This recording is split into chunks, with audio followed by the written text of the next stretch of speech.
گزشتہ سال میں ہم اگر تھوڑا سا غور کریں تو ہم دیکھتے ہیں کہ تقریباً جنوری فیبروری کے مہینہ سے آنورڈز ایک وبا، ایک مری جو کرونا کے نام سے جانی جاتی ہے، کووڈ-19 نے جنم لیا، اور اس دورانیہ میں بہت سارے خیالات کا اظہار کیا گیا، بہت ساری چیزیں سامنے کھل کر آئیں، بہت سارے لوگ اس چیز کو لے کر پریشان بھی تھے۔ سائنسدانوں نے، سائنٹسٹ اور جتنے بھی میڈیکل سے ریلیٹڈ ہیں، انہوں نے اس پہ غور و خوض کرنا شروع کر دیا، مختلف ریسرچز سامنے آئیں، لیکن بات یہ ہے کہ کسی نے خدا کی طرف راغب ہو کر نہ دیکھا، نہ اس سے پوچھا کہ آیا تیری مرضی کیا ہے۔ لیکن ہم انسانی سوچ کے مطابق جو کچھ کر سکتے تھے، چاہے وہ سائنسدان تھے، چاہے وہ میڈیکل اور پیرامیڈیکل سٹاف تھا، ان کا دھیان صرف اور صرف سائنسدانوں کی طرف رہا، اس دنیا داری کی طرف رہا کہ کووڈ آ گیا ہے، پتہ نہیں اب ہماری زندگی میں کیا ہوگا، اس کے بعد ہم کہاں جائیں گے، کیا کون بچے گا کون نہیں بچے گا۔ تو ہم دیکھتے ہیں گزشتہ سال سے لے کر اب تک اس بیماری نے، اس وبا نے بہت سی لوگوں کو، بہت ساری جانوں کو اس دنیا سے رخصت کر دیا ہے، اور وہ اس جو فانی دنیا سے جا چکے ہیں۔ لیکن سب سے امپورٹنٹ بات یہ ہے کہ آیا کہ جو جانیں یہاں سے گئی تھیں، انہوں نے اپنے مستقبل کے لیے کچھ بنایا تھا، انہوں نے آیا کہ اپنا فیوچر پلان کیا تھا یا نہیں کیا تھا۔ تو اسی بات پہ آج ہم تھوڑا سا غور و خوض کریں گے کہ دنیا چاہے کس رنگ میں بھی ہو، دنیا کی ڈائریکشن کسی بھی طرف ہو، ہماری ڈائریکشن جو ہے وہ یسوع المسیح کی طرف ہونی چاہیے، ہماری جو نگاہیں جو ہیں وہ خدا کی طرف ہونی چاہیے، کیونکہ وہی ہماری کمک ہے اور وہی ہماری چٹان ہے، اور وہ بھی پختہ چٹان۔ جب ہم اپنا ایمان اس پر لے آتے ہیں، جب ہم اپنا آپ اس کے سامنے رکھ دیتے ہیں، تو مجال ہے کہ وہ ہمیں کہیں شرمندہ ہونے دے۔ عزیزو، قابل غور اور قابل سوچ بات یہ ہے کہ آیا کہ آج اگر خدا نہ خواستہ ہمارے ساتھ کچھ ہو جاتا ہے، تو کیا ہم اس ابدی زندگی کے لیے تیار ہیں؟ یا گزشتہ سال جو کووڈ-19 نے جنم لیا تھا، وہ تقریباً ہر دن، ہر ہفتہ، ہر مہینہ کوئی نئی چیز لے کر سامنے آتا رہا، اور یہاں تک کہ ڈسکشن جو ہے ویکسینیشن تک پہنچی کہ جی اب اس کی ویکسینیشن آئے گی تو پھر ہی سیکیور ہے، اور ہم اس کے بعد سیکیور ہو سکتے ہیں۔ موسٹلی ہم میں سے جو ہے وہ میڈیکل سے تعلق رکھتے ہیں، تو آپ بخوبی واقف ہیں اس چیز سے کہ ویکسینیشن ہمیں کتنا پروٹیکٹ کر سکتی ہے۔ ٹھیک ہے، وہ ہماری قوت مدافعت بڑھاتی ہے، لیکن آیا کہ یہ ویکسینیشن انف ہے ہماری زندگی کے لیے؟ کیا یہ ویکسینیشن ہمیں بچا سکتی ہے؟ ہو سکتا ہے جسمانی طور پر it would vary from one case to another, but the thing is what I would like to mention here, جو کچھ میں یہاں پر ابھی مینشن کرنا چاہتا ہوں، جو میں یہاں آپ سے شیئر کرنا چاہتا ہوں، کہ ویکسینیشن کبھی بھی 100% نہیں ہوتی۔ وہ لوگ جو انفلوئنزا کی ویکسین جو ہے وہ اگر انہوں نے پچھلے سال لی تھی تو ان کو اس سال پھر دوبارہ لینی پڑے گی، کیونکہ اس کی ویلیڈیٹی یہی ہے۔ تو ہم نے کس چیز پہ دھیان رکھنا ہے؟ ویکسینیشن پہ؟ سائنسدانوں کی باتوں پہ جو کہتے ہیں کہ سب کچھ سائنسی ہے؟ لیکن ہم مسیحی ہونے کے ناطے سے ہم یہ جانتے ہیں کہ جو سائنس ہے وہ مسیحیت سے ہی نکلی ہے، وہ خدا کی طرف سے ہے۔ اٹ سیلف سائنس کچھ بھی نہیں ہے۔ ہم اگر تھوڑا سا ماضی میں چلیں تو ہم دیکھتے ہیں کہ حضرت آدم علیہ السلام جو ہیں وہ ان کو خدا نے پیدا کیا، ان کو بنایا، اور پھر ان میں زندگی کا دم پھونکا، اور اس کے بعد ہم اس چیز سے اس پوری سٹوری سے بخوبی واقف ہیں کہ کیا ہوا، کیسے گناہ زندگی میں آیا، اور پھر اس کے بعد ہم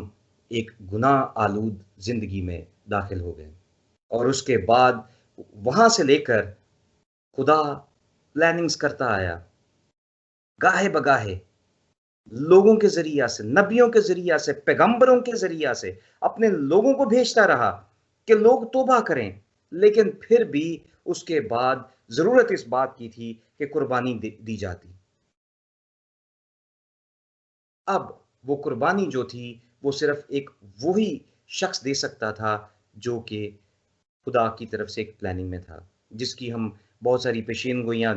پرانے عہد نامے میں بھی دیکھتے ہیں، اور اس کے بعد وہ پیشین گوئیاں جو ہیں وہ ہم دیکھتے ہیں کہ نئے عہد نامہ میں پوری ہوتی بھی دکھائی دیتی ہیں۔ پھر خدا نے فائنلی وہ بندہ بھیجا جو کہ ہمیں ان تمام گناہوں سے آزاد کر سکتا تھا، لیکن اس کے لیے بھی ایک پروسیس تھا۔ کیا کوئی ویکسینیشن ہمیں کسی گناہ سے آزاد کر سکتی ہے؟ نہیں، اس کے لیے خون کی ضرورت تھی۔ پرانے عہد نامے میں بھی ہم دیکھتے ہیں کہ جگہ بجگہ جو ہے وہ مذبے بنائے جاتے تھے، اور پھر اس کے بعد ہم دیکھتے ہیں کہ مذہبوں کے ساتھ ساتھ وہ مختلف جانور جو ہیں وہ ذبح کرتے تھے تاکہ قربانی چڑھائی جائے، گناہوں کی معافی ایسے ہوا کرتی تھی۔ لیکن یسوع کی قربانی کے بعد جب اس نے صلیب پر چڑھ کر جان دی، اپنا خون بہایا، پسلی میں نیزہ کھایا، اس کے سر پہ کانٹوں کا تاج رکھا گیا، یہ ساری تکلیفیں سہنے کے بعد جب وہ خون وہاں پر جاری و ساری ہوا تو اس خون نے ہمیں تمام بیماریوں سے، تمام گناہوں سے آزاد کر دیا۔ یہ تھی وہ ویکسینیشن جسے ہمیں لینے کی ضرورت ہے، نہ کہ ہم آج کے دور میں اس ویکسینیشن کے پیچھے بھاگتے پھریں جو کہ دنیا داری کی ویکسینیشنز ہیں، اور جو کہ 100% ہمیں کسی بیماری سے بچا بھی نہیں سکتی۔ تو کرنا کیا ہے ہمیں کہ ہمیں اس خون کو لینا ہے۔ آئیے ہم ذرا خدا کے زندہ کلام کی طرف بڑھیں، اور یہاں پر ہم دیکھیں گے، اگر ہم نئے عہد نامہ میں عہد جدید میں پولس رسول کا خط رومیوں کے نام اور اس کا 5واں باب جس کی 8ویں اور 9ویں آیت، جس میں کچھ یوں مرکوم ہے، لیکن خدا اپنی محبت کی خوبی ہم پر یوں ظاہر کرتا ہے کہ جب ہم گناہگار ہی تھے تو مسیح ہماری خاطر موا۔ کیا ہوا جی؟ مسیح ہماری خاطر موا۔ کیوں؟ کیونکہ ہم گناہگار تھے، اس نے کوئی گناہ نہیں کیا تھا، لیکن ہمارے گناہوں کے سبب سے اسے اپنا خون بہانا پڑا تاکہ ہم ان تمام کرمزی گناہوں سے آزاد ہو جائیں، ہم ان بیماریوں سے آزاد ہو جائیں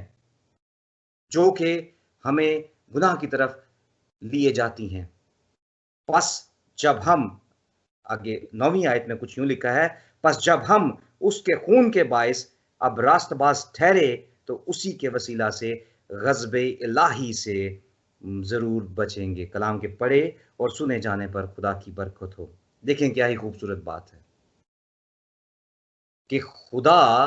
نے ایک ایسا پلان ہمارے لیے تیار کیا، اس نے ایک ایسا منصوبہ ہمیں دے دیا جس کے وسیلہ سے ہم اگر جسمانی زندگی سے، ٹھیک ہے جسمانی طور پر ہمیں اس دنیا میں رہنا ہے، ہم ساری باتوں کو دیکھتے ہیں سنتے ہیں، لیکن ان سب پہ حاوی اور ان سب سے بالا تر ایک ہی چیز ہے، اور وہ ہے روحانی زندگی۔ جب اسپرچول زندگی میں ہم کامیاب ہو جاتے ہیں، جب ہم اسپرچول زندگی میں اپنے آپ کو خدا کے حضور میں رکھتے ہیں اور بڑھوتی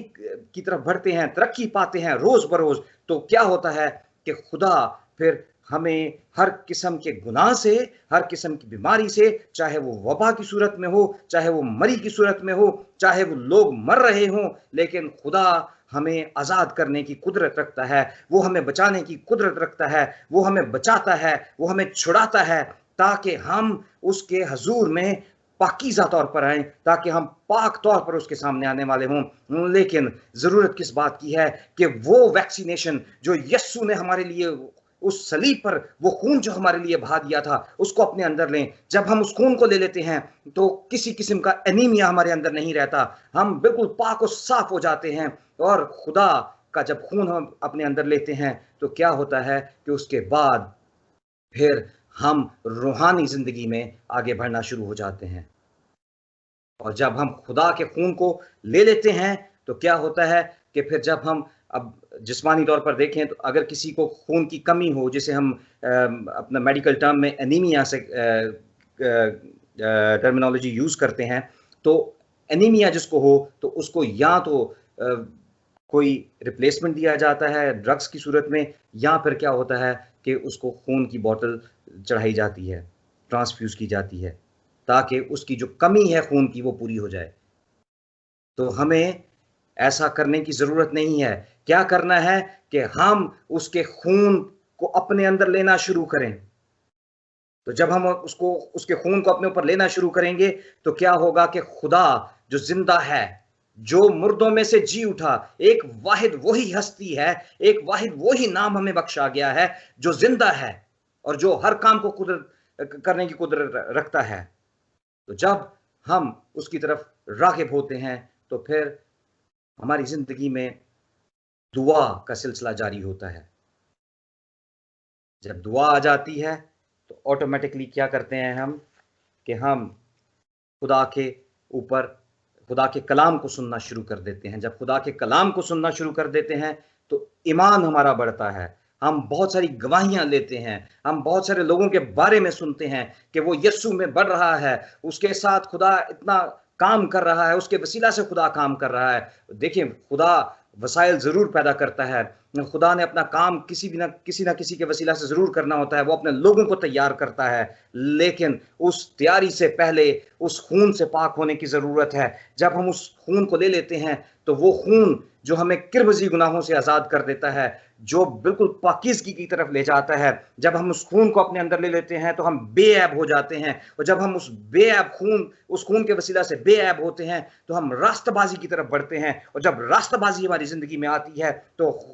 آٹومیٹکلی خدا ہماری زندگی سے نظر آنا شروع ہو جاتا ہے. اور جب خدا ہماری زندگی سے نظر آتا ہے تو پھر لوگ جان لیتے ہیں کہ یہ وہی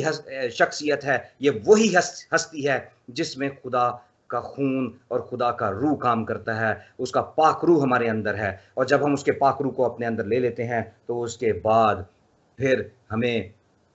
ان دنیا داری کی باتوں سے پریشان ہونے کی ضرورت نہیں ہے. ان دنیا داری کی باتوں سے ہمیں گھبرانے کی ضرورت نہیں ہے. اب وہ وقت نہیں ہے کہ ہم کسی مزار پہ جائیں اور جا کے وہاں پہ اپنی دعائیں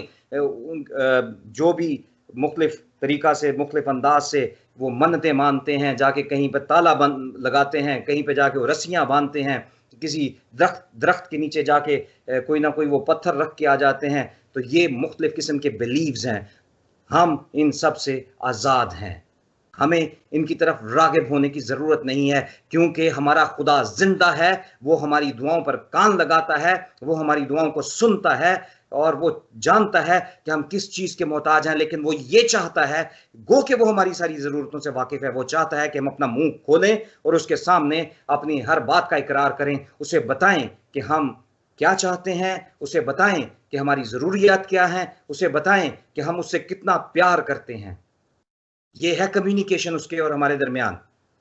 کیونکہ communication it's not a one وے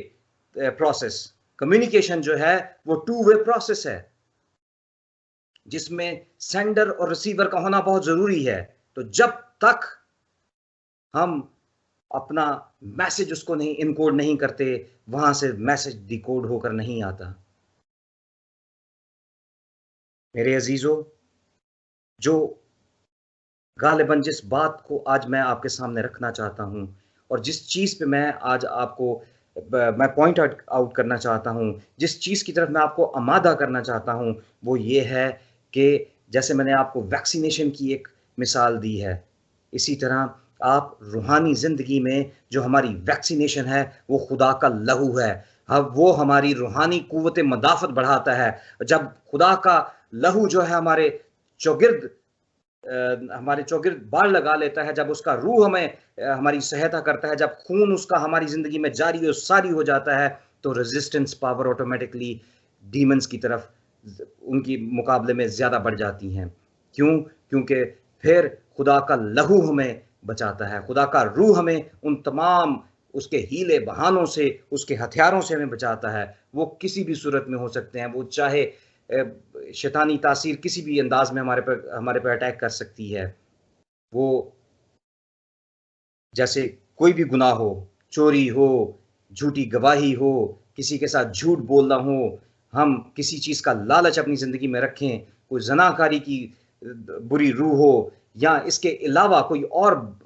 بہت ساری روحیں ایسی ہیں جو شیطان کی طرف سے ہیں. وہ جب کسی بھی خدا کے بندے کی طرف راغب ہوتی ہیں تو خدا کا لہو جو ہے وہ کیا کرتا ہے کہ اس کی فوج جو ہے اس فوج کے خلاف کام کرتی ہے جو شیطانی ہوتی ہیں، اور پھر وہ ہمیں ہر لحاظ سے، ہر بیماری سے، ہر دکھ تنگی تکلیف بیماری سے بچاتا ہے، اور اس کے بعد ہمیں ابدی خلاصی بخشتا ہے. وہ کہ اس نے صلیب پر چڑھ کر وہ لہو بہا دیا ہمارے لیے اور ہمیں ابدی خلاصی بخش دی، ہمیں بالکل آزاد کر دیا. اب ہم گناہ گار نہیں رہے. اگر پھر بھی ہم کہتے رہیں کہ ہم گناہ گار ہیں تو پھر یہ ہماری کم ظرفی ہے. اس اس اس اس بات سے باہر آ جائیے کہ ہم گناہ گار ہیں. اب ہم گناہ گار نہیں، کیونکہ خدا نے اپنا لہو جب صلیب پر بہا دیا تھا تو اس کے بعد گناہ ہماری زندگیوں سے جاتا رہا. لیکن اگر ہم پھر بھی شیطان کی طرف راغب رہیں گے تو کیا ہوگا کہ اس کے بعد پھر دوبارہ ہم جو ہے اس ابدی زندگی میں داخل نہیں ہوں گے، جب تک کہ ہم پراپر طور پر، جیسے میں نے گزرے ہوئے 1-2 ہفتہ پہلے جو ہے وہ توبہ کے حوالے سے بتایا تھا کہ جب تک ہم مکمل طور پر توبہ نہیں کر لیتے، توبہ بھی ایسی جو کہ صرف نام کی نہ ہو بلکہ مکمل طور پر ہونی چاہیے، تو اس کے بعد ہی ہم جو ہے وہ ابدی خلاصی کی طرف جاتے ہیں. اور پھر جب یہ ساری باتیں ہو جاتی ہیں تو اس کے بعد ہم دیکھتے ہیں کہ پھر خدا جو ہے ہمیں ابدی میراث میں شامل کر لیتا ہے. پھر ہم اس ہمیشہ کی زندگی میں شامل ہو جاتے ہیں. اب جیسے تھوڑی دیر پہلے میں نے ذکر کیا کہ پرانے عہد نامہ میں وہاں پر کبھی بکروں کا، مینڈوں کا، بچڑوں کا کو ذبح کیا جاتا تھا. ابھی بھی بہت ساری رسومات ہیں جو کہ کیا کیا جاتا ہے کہ ایک جانور کے اوپر ہاتھ رکھ کے اس کی طرف ہاتھ کیا جاتا ہے اور اپنے سارے گناہ اس کے اوپر ڈال دیے جاتے ہیں کہ ایسا ڈے واسطے ہن جڑا نے ذبح ہو رہا ہے تیرے بعد ساڈے گناہ جڑے نے سارے وہ نے لہو بہ گیا اور اس کے بعد ہماری خلاصی ہو گئی. ہمیں ایسا کرنے کی ضرورت نہیں ہے، کیونکہ ہمارے یسوع نے ہمارے لیے لہو بہا دیا ہے. تو ضرورت اس بات کی ہے کہ اب ہم اس دنیا میں رہتے ہوئے جو چاہیں کر سکتے ہیں. ایک چھوٹی سی مثال دوں گا کہ ایک شخص تھا، اس کو بڑا شوق تھا کہ میں امیر سے امیر ترین ہوتا جاؤں، کیونکہ شارٹ ویز جو ہیں وہ میں جو ہے وہ اب اتنی جلدی ان چیزوں کو حاصل نہیں کر سکتے. تو وہ ہمیشہ دعا کیا کرتا تھا کہ خدا تے یہ نہیں چاہتا کہ تسی یہو جی دعا کرو جڑی کہ مطلب ساڈے کلام دے مطابق نہ ہوئے. تو وہ کیا ہوا کہ اس میں اس کو جو رسپانس آیا وہ شیطان کی طرف سے آیا. کیا چاہیے تجھے؟ اس نے اسے فرش سے اٹھا کر عرش پہ بٹھا دیا، مالا مال کر دیا. اور پھر جب ایک وقت ایسا آیا کہ اسے ایسا گناہ ہو گیا تو لاء کے مطابق، اس ملک کے لاء کے مطابق اس کو سزا کا حکم ہو گیا کہ اس کو جو ہے اب بالکل پھانسی کے پھندے پر چڑھا دیا جائے. تو اس وقت پھر کیا ہوا کہ اس نے پھر دوبارہ پکارا کہ تیری بڑی مہربانی ہن آ تے مینوں بچا. وہ کہندا ہے میرا کام سی تینوں موت تک لے کے جانا، کہ بچان والا جڑا نا وہ دوجا ہے، میرا کام ہے صرف موت تک لے کے جانا. تو جب ہم شیطان کے پیروکار ہو جاتے ہیں اور مختلف انداز سے اس کے سارے حکموں کو، اس کے سارے کاموں کو مانتے رہتے ہیں، تو کیا ہوتا ہے کہ ایک وقت آتا ہے کہ پھر وہ ہمیں ایسی جگہ لے جاتا ہے جہاں سے پھر واپسی کا راستہ نہیں ہوتا. تو میرے عزیزو، آج غور کرنے کی ضرورت ہے کہ ہمیں ضرورت ہے کہ ہمیں دوبارہ اپنے گناہوں کی معافی کے لیے ہمیں بچڑوں کی ضرورت ہے. اگر ہم عبرانیوں 9 باب اور اس کی 11 اور 12ویں آیت میں دیکھیں، جس میں کچھ یوں لکھا ہے کہ لیکن جب مسیح آئندہ کی اچھی چیزوں کا سردار کائن ہو کر آیا تو اس بزرگ تر اور کامل تر خیمہ کی راہ سے جو ہاتھوں کا بنا ہوا یعنی اس دنیا کا نہیں اور بکروں اور بچڑوں کا خون لے کر نہیں بلکہ اپنا ہی خون لے کر پاک مکان میں ایک ہی بار داخل ہو گیا اور ابدی خلاصی کرائی۔ یہاں پر بڑا کلیئر کٹ جو ہے وہ عبرانیوں کی کلیسیا کو پالوس رسول لکھتے ہیں کہ سانو ہون کسی اور خون دی ضرورت نہیں ہے، جو خون اس نے بہا دیا ابھی ہمیں کسی اور بچڑے اور بکرے اور مینڈے کی ضرورت نہیں ہے، کیونکہ ہمارے یسوع نے خود ہمارے لیے قربانی دی، ہمارے لیے وہ صلیب پر چڑھ گیا، اس نے لعنتی موت اختیار کی صرف اور صرف کیوں؟ ہمارے گناہوں کی خاطر۔ تو اب عزیزو ہمیں ضرورت اس بات کی ہے کہ ہم اپنی آنکھیں، اپنا دھیان، اپنا گیان جو ہے اس کے خون کی طرف لگا دیں، اس کے کلام کی طرف لگا دیں، اس کے حضور میں جھکیں، تاکہ جو پچھلے سال میں جو لوگ اس دنیا سے کوچ کر گئے اس کووڈ کی وجہ سے، جو اس سال میں ابھی بھی جاری و ساری ہے اور لوگ ویکسینیشنز کی طرف بھاگ رہے ہیں، لوگ اس طرف جا رہے ہیں کہ ہو سکتا ہے ویکسین لگوا لیے تو دے بعد ساڑھی خلاصی ہو جائے۔ نہیں، خلاصی صرف ایک ہی صورت میں ہو سکتی ہے کہ ہم اپنا آپ یسوع کو دے دیں، پھر ہم اس دنیا سے رحلت کر بھی جائیں، ہم یسوع میں سو بھی جائیں، لیکن ہم اس ابدی آرام میں داخل ہو جائیں گے، اور اس ابدی آرام میں داخل ہونے کے لیے ہمیں اس کے خون کو اپنے اوپر لینے کی ضرورت ہے۔ آئیے عزیزو اس بات پر غور و خوض کریں اور اپنے آپ کو آج اس کلام کے لیے تیار کریں، تاکہ خدا کا جو کلام ہمارے لیے ہے، اس کا خون جو ہمارے لیے ہے، وہ ہماری زندگیوں میں کام کرے۔ خداوند یسوع المسیح آپ کو اس کلام کے وسیلہ سے ببرکت ٹھہرائے، آمین۔